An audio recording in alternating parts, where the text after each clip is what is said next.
Welcome back to The Grind for another guide on Act 7.3. This video is going to be going over quest number 3 on what I think is probably the easiest path from my initial looks. And this path has power shield, so your special attacks will deal tons of damage. It also has acclamation, so every 5 hits, mutant attackers will purify the debuffs, and these debuffs are going to come from triple threat. And when you purify these debuffs, you gain power. Now, every hit has a high chance to give you one of these debuffs, but every time you cross 5 hits, which is just one single combo, you're going to purify those debuffs. Plus, if you get stuck with them on you for a little while, they don't really deal that much damage, and if you have willpower, you're likely going to be healing from it. You see, we just crossed 5 hits and we purified those debuffs and gained a little power. So you're going to gain power a lot easier, which means you can throw off your special attacks much quicker, and you're going to get tons of damage from your special attacks. Let's skip ahead here and throw off a special 2. We get 10k, 10k, boom, 51,000 crit on that special 2. And the fight, even though they have such high health pools in 7.3, the fights are going down pretty quick in this quest, especially because of the power shield.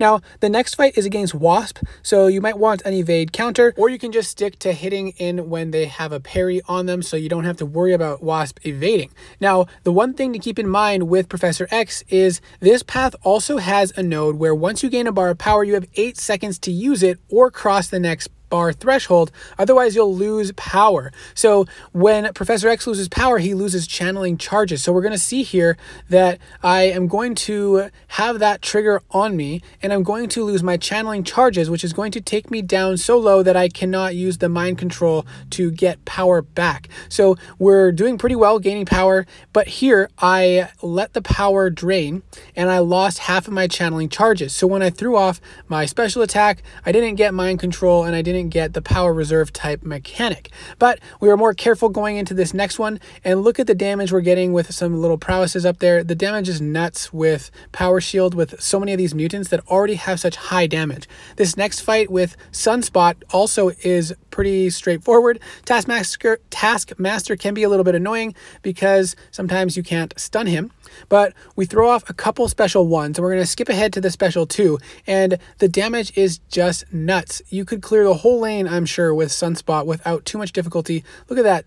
Was that 250,000 damage? So definitely a lot of decent options for clearing this lane without too much difficulty, as long as you've got the mutant champions for it. You can also use Archangel. Archangel still does neurotoxin damage with the power shield node, and I did have some bad RNG, so we're skipping ahead a bit here to get a little bit better neurotoxin, and we're seeing the damage is pretty nice. And then we're throwing off some special attacks when we are able to. One of the more annoying fights for this path is Korg, so if you bring a Korg counter, then that'll be great. Otherwise, you'll just have to be careful about those charges and just using light attacks to shatter the shield, and try to avoid throwing your special attacks when the shield is up. And we're going to see a couple times here, we do throw it when the shield activates, so we do lose some damage. That first one, we had it with the shield down, but now the rock shield is back up. So that special attack did very little damage, and now this special attack also did very little damage. But when we throw off our next special attack, now that the shield is down, we get some very nice damage. And this last one here, 86,000 damage on 2 of those hits for some crits. That was some really nice damage. So Professor X is an amazing option for this path. And if you want to cheese it, you can use a power booster, but you really do not need a power booster for this lane, just because the power shield makes it so crazy, the amount of damage that you can put out. The last fight on this path is Thing, another arguably more difficult defender, but there's lots of champions that you can use to make it a little easier, or you can just play around those rock stacks and push to 15 and then wait and bait out a special attack. I did mess up a lot on this fight with Apocalypse, but you know, we still managed to get through it without having to use any items, and time after time I kept attacking in when he was going to get unstoppable.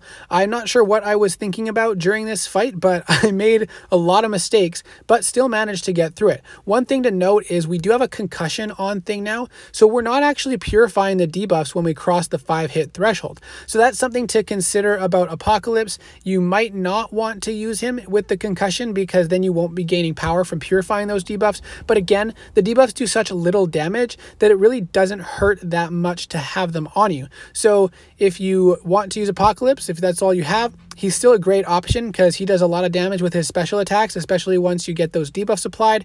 So you can use him for some good damage. And look at those big numbers to finish off the fight. Now we're going to go into the boss island. We'll take a quick look at the other bosses, but we're going to go up against Stark Spidey in this video. The main nodes to consider are evasive maneuvers. So when you knock him down, he's going to get another evade charge, but he does have foresight. So when you intercept, you will get an attack bonus. He does have tenacity, so your debuffs will fail. So you won't want to rely on parrying and other debuffs for your damage.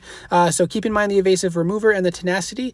Do some intercepting and you should be good. This one has steady build-up fury, so 100% increased defensive ability accuracy if the attacker, so if you have 3 debuffs on you, then he'll be unblockable until all the debuffs are gone, so you want to watch out for that. Also, when you gain a bar of power, you're going to get a power sting on you, and he has increased chance to evade. And we also have shifting immunity. Another thing to consider is when you purify a debuff, you will gain a fury, increasing your damage. So now when we look at Stark Spider-Man, he is metal, so we are going to counter him very easily with red Magneto. But to take a look, he has aggression, fury, mix master, be like water. So when you inflict him with a non-damaging debuff, he's going to gain an unblockable charge. And then we also have heavy assault and true accuracy, or true strike. So when any kind of parry heavy champion will be great for this one. But the problem is when you do parry him, you apply a non-damaging debuff, that stun, and that will give him an unblockable passive for 8 seconds. So you see that triggering despite him being magnetized. So we do have to play around it a little bit, but pretty soon we're not going to have to worry about it.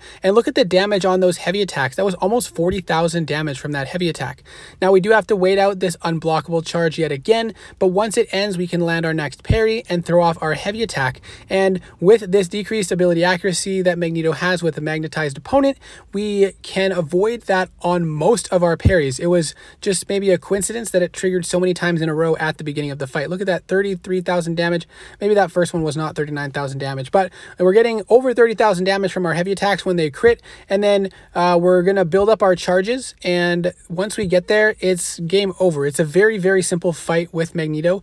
Now, if you have Miles Morales, he is an amazing champion that can go up against unblockable opponents. So you could probably cheese this fight with Miles Morales and just heavy spam him in the corner, and he'll be unblockable the whole time because you keep knocking him down, and therefore you will be able to just spam your heavies and everything will miss. So you won't have to worry about anything at all.